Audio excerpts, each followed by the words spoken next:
cursor. Hi, everybody. I'm not a morning person. I'm definitely not creative in the morning, and so this is a big reach for me. Thanks for turning out. It's so fun to reconnect with the local creative community. You're my people. So fun.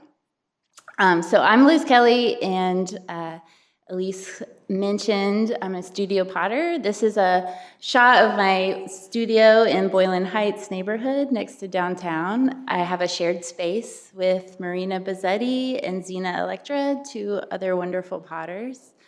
And I make a lot of pots. I was conferring with my clay supplier the other day, and we think I go through maybe about 6,000 pounds of clay a year.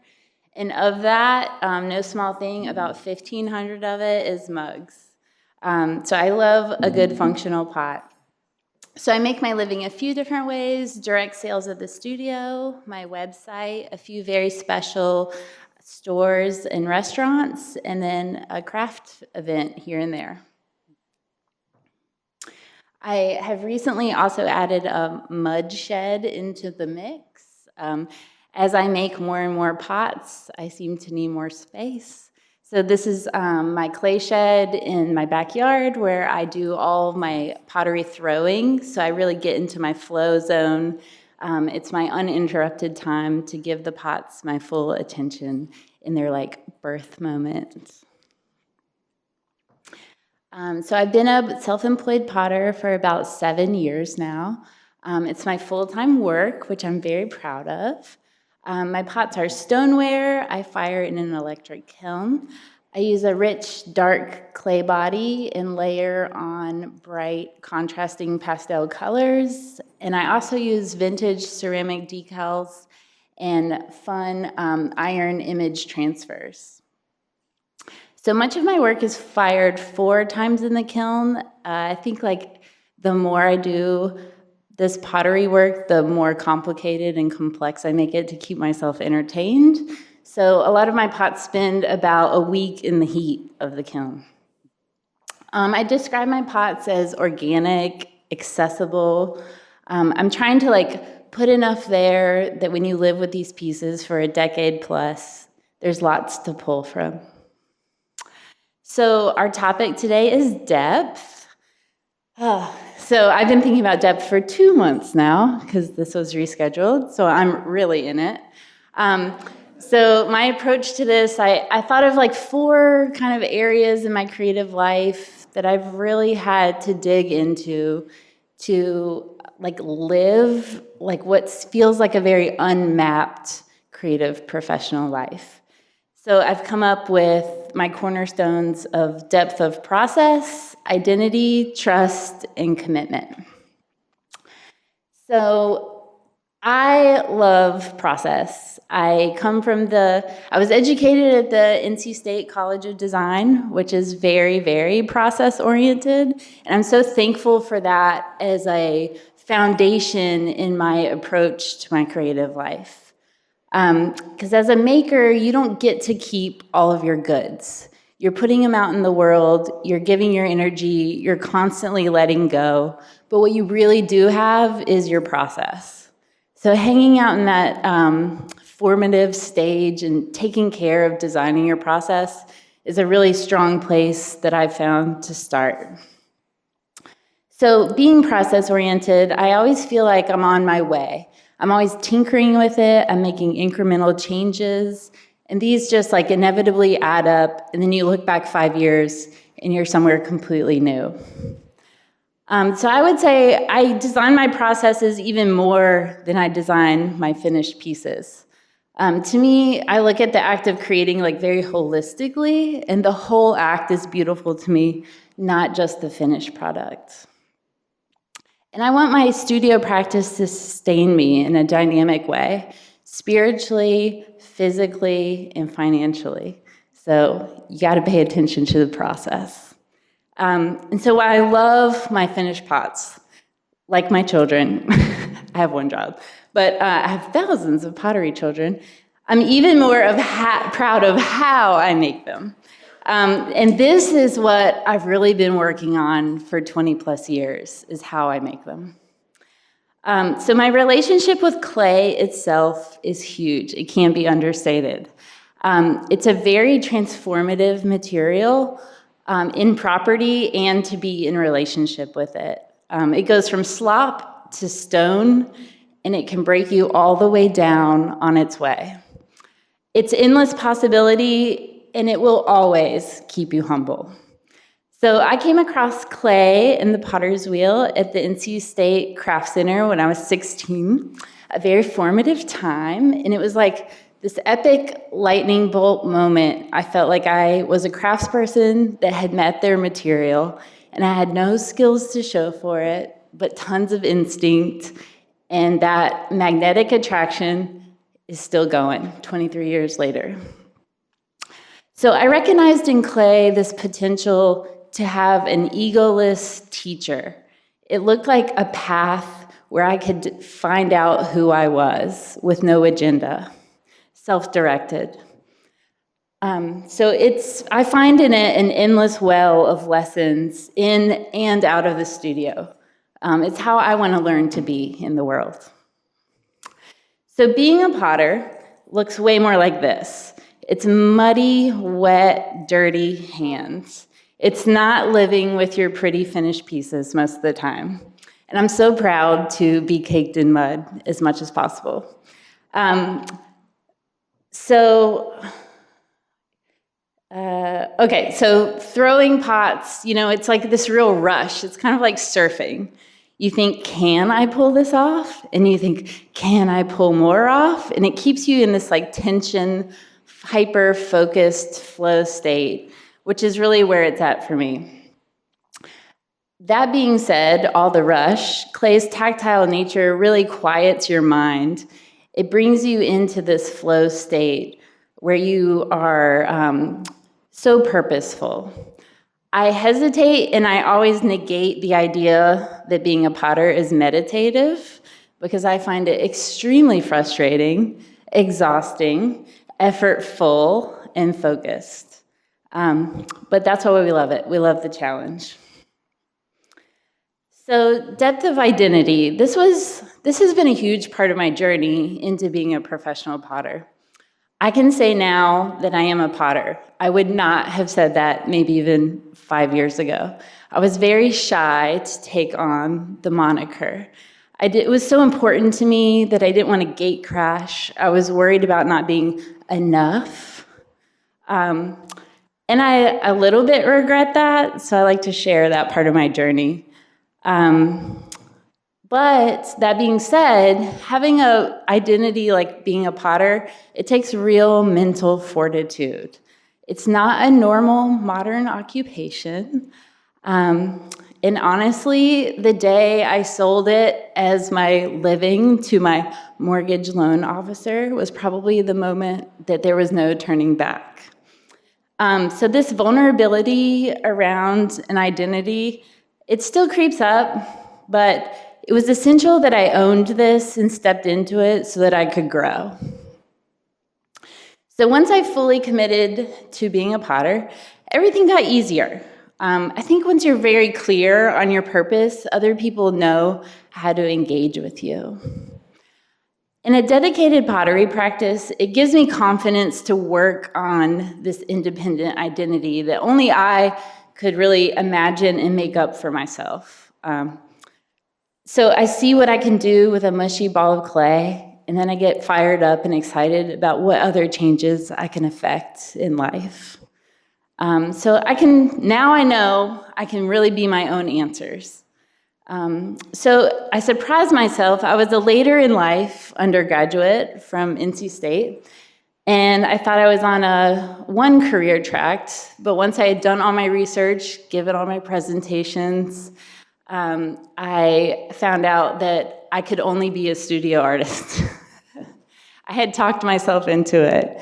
It was too big of a regret to live with, so I just went on this gamble. And I'm so proud that I bet on myself. Betting on yourself is a sure bet. So it just feels important to share this journey and all my uncertainty about it in case anyone else needs a nudge to dig in. And I'm extremely committed to being a potter first and foremost, and secondly, running a pottery. I'm a lifer. And my community can count on me. I'm gonna be here in 10 years to make the next wave of life's pots. And there's something so grounding and reassuring about that for me, and I think the people that participate in my studio. And it's only possible by way of my commitment. So I'm in this place in my practice where I'm through the initial rush of working hard to establish a brand in a studio. And it strikes me that I have a new challenge, and it's that of maintaining and growing through the ups and downs, which we've had a lot of recently. But it's second thought on that is how in it I am, like how willing I am to dig deep and make those changes and pivot so that this thing can keep going. So I love that. I love how committed I am to it. I'm gonna do whatever it takes. I'm gonna mop the floor the best. I'm gonna learn how to do my taxes amazingly. I'm gonna learn all the new marketing. And what a relief. And I'm gonna do it well because that's my job. So look at how excited I am to have made this very large 20-pound pot. And then a few days later, fast forward to when I blew it up in my kiln. So this is a snapshot of my life. And I fail big when I fail. And I love to share it. It's like I ride that edge. I'm a pusher. And that's how I learn. But I'm currently really excited about leveling up within my failure. I'm trying to not take it personally, take it as like part of the job, and look at it as like a reasonable result for caring and trying so much. I'm not cautious, that's just who I am. So in an acceptance phase of failure. And I'm learning to view this as a job that I just happen to really, really like, alongside it being an intrinsic part of my identity. And this shift is really helping with expectations for myself and challenges like taking weekends off and just general kindness. I don't want to be my own bad boss, you know? So I buy snacks and I rest. And I'm in this as a marathon maker life. This is not a sprint for me. So it's not a solitary pursuit. Far from it. I'm really committed to this area. I'm of Raleigh, I feel like. I come from my local creative community, and it's where I was educated and vetted and accepted. And traditionally, a potter is intrinsically connected to their communities. We're of service. We're making your dishes, becoming a part of many households and traditions. And I make, for some families, 3 generations of people who are all collecting. It's so special to me. And I've made several urns for loved ones. I listen to stories, and I turn this sentiment into special pieces that hold memories. So I make wares for restaurants where new memories are being made and celebrated, and it's just such an honor to be of service in a community as an artist in this very functional way. And every community needs artists. It's part of placemaking, and it's something to be so proud of. So, thank you. Deep trust. Being a self-employed artist supporting a family takes a lot of trust. Trust in yourself, trust within the unit, and trust like with my community. I held on to a single brunch bartending shift a week for years because I was having issue with this trust. Too many years. But, you know, I trust now that I have what it takes, the right combination of tenacity and creativity and skill to do this. And here's the crucial fact about trust as a creative. It's very, very difficult to be inspired and productive if you're afraid or lacking confidence. So unattached trust is the calm element that makes all good things happen. Very difficult. So navigating the uncertainty of the past few years has showed me just how much support there is out there. I didn't even have a website in 2020. I only did direct sales and craft shows and wholesale. So it was a huge pivot for me. But when retail and shows slowed down, folks flooded me with emails and DMs, everyone pulling the trigger on the dish sets that they had in their imaginations. I was so employed. It was incredibly moving. And that gave me the boost I needed to pivot. And I recognized, okay, I need to change and meet my people where they're at. So I learned the new skills, and my business model does look a lot different now. But here's this shot from the studio event I had last Sunday that was so fun, and it's always such an honor to see everybody turn out. Pottery people are the best people. I remember this time and time again. So mental self-discipline and an abundance mindset are really my mental anchors that are trust in action. So when I can't talk myself out of a vulnerable funk, I give myself an assignment, a pottery assignment. It gets me out of the house, down to the clay shed, and I stop the internal dialogue with a demand for action. And this is how I get a lot of new work out of myself. And I have to entrust that I will enjoy making a pot, even if I'm in the way. So relaxing into the inevitable and personal ebbs and flows is just like throwing a pot. It starts off hard, seems impossible, but then you surprise yourself and start enjoying it, and then you're committed and you're willing to fail over and over if that means you'll learn and get a little bit better. So depth in a creative life, to me, means you can't be too bothered by your fleeting fears. Because you know in your bones there's an unlimited well to pull from as you show up for your purposeful life of making and becoming. Thanks. There's no such thing as alone. So I throw my pots in solitude in my clay shed. But one of my surprise biggest joys is having some assistants in and out of the studio. It tends to be seasonal, but I love being part of a team and very open to collaboration, and that is a big joy for me. I don't know how to, I don't know where that will go, but yeah, I do have extra hands in the studio that I love. Yeah. What are some of the more memorable pieces that you've made? I mean, the urns are big. I remember, learning pottery at 16, I thought, oh my God, will I ever be enough to make an urn? And now I feel like a little bit like a nurse about it, where I'm like, well, that's my job, I do it. Like an unattached, but you want someone like that, to be on their game.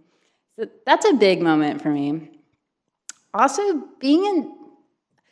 every time I get hired to make someone an entire dish set, feels like such a moment. I mean, that is real estate. It's real estate. It's taking up space in people's most sacred space. So I take that very seriously, too. You talked about at the beginning when you first decided to put your work out, way back in the beginning before you were Liz, what that was like for you and how you got the confidence to put it out and think maybe it could sustain itself as a career? Just what that moment felt like, or the process? Should I put this out? Are people going to buy it? How you negotiated through that? I was just so excited about pottery. And I just wanted to show people how I spend all my time.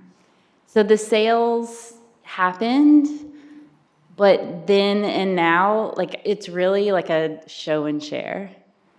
And I think that comes from, like, I don't want to be alone in it. I want to share this. And that's why functional pots are so important to me, is because it opens that door to be more interactive. But I was just so fired up about pottery and remain that way, that's just like a non-moment. You have such a beautiful attitude towards your work and an approach. Do you ever think of teaching children, old people, anybody? I have taught. I think I'm better one-on-one.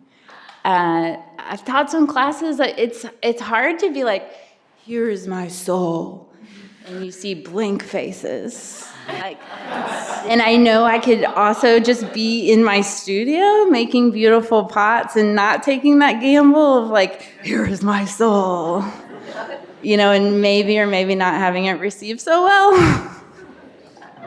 So that's where I'm at. But it's on my radar. I see it as maybe something I could get into when I'm ready to diversify and maybe feel bored with what I'm doing. It's on my list. I have tried. I feel like it's not my calling. But it is my calling. If you ever want to come to the studio and just talk to me about your life while I'm working, I'm there. Could you speak to your work inspiring ritual or rituals that have inspired you that people requested pottery for? Okay. It gets really specific. Like, I hear about people's traditional dishes that are passed down generations, and I'm making pots intended for that. When I get a commission, I like to get all the information. I'm like, tell me everything that this pot is for, so I can take it into account. So I have that designer brain where I want to be of service, and I can make anything, like within reason. So I want to make the thing that's best for what you're going to do with it. So that's something I'm very stubborn about. But ritual, like we're ants, right? Like, we walk our paths, we love things that are familiar, and our dishes are a big part of that in our households. So I think of it as like a part. I have 17 years of being in the hospitality, food, beverage industry, and being a good host is wicked important to me. And my dishes better be good hosts too. That's some ritual. Thank you. Pottery children, buck up. Is there any commission that you said no to? Oh yeah. Your no's are more important than your yeses sometimes. I can't remember because I said no to it. But as the years go, I value my time, which is part of like recognizing where you're at. And I want to be a good fit, and I don't feel like I need to be everybody's fit, which is great. That frees up a lot for them, and sometimes they move on, and I love to give a recommendation. I try not to just say no. I try to say no, but check out these people. And then those other potters holler back and they say, oh my God, thank you for that work. And the people get back to me and they're like, that was so good. So that's how I think of it.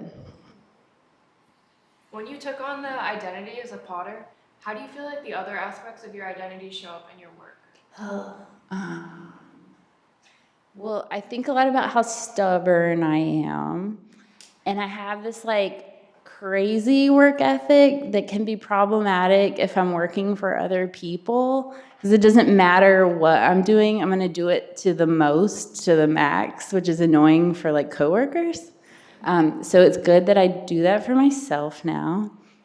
But now I wonder if my brain works in a very specific way because I'm a potter, because I'm making like hundreds of things. So I don't have the outsider perspective to fully answer that, but I feel different.